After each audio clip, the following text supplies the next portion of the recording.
আল্লাহ রহম করুন, হেফাজত করুন বিপদ আপদ থেকে। সকল জানমাল সুরক্ষা করার দায়িত্ব একমাত্র আপনার, রব্বুল আলামিন। আমাদেরকে বড় ধরনের কোনো মুসিবত দিবেন না।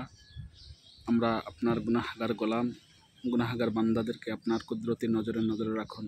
প্রিয় বন্ধুরা, দেখতে পাচ্ছেন আমাদের এই বরিশাল অঞ্চল বিভিন্ন এলাকায় এখন পানির নিচে ডুবে গেছে। নিম্নচাপ হওয়ার কারণে পানি প্লাবিত এখন বরিশাল এলাকা। আমরা নদীর এলাকার লোক, আমাদের প্রায়জনারই অনেক মানুষের ঘর বাড়ি এভাবে ডুবে আছে পানিতে। হঠাৎ করে পানি আজ বেড়ে গেছে।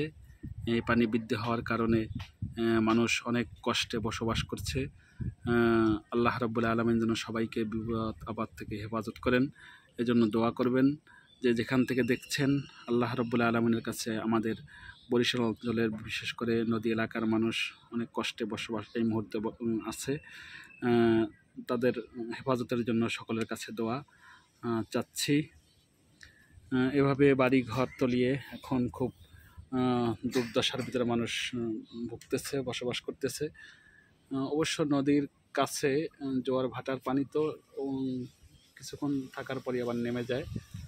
তারপরেও সাময়িক কষ্ট এবং ভোগান্তির ভিতরে আমাদেরকে থাকতে হয়। এই জন্য সবার কাছে দোয়া কামনা করছি, আল্লাহ রাব্বুল আলামিন যেন আমাদেরকে জানমাল হেফাজত রাখেন। এজন্য সবাই বেশি বেশি দোয়া করবেন।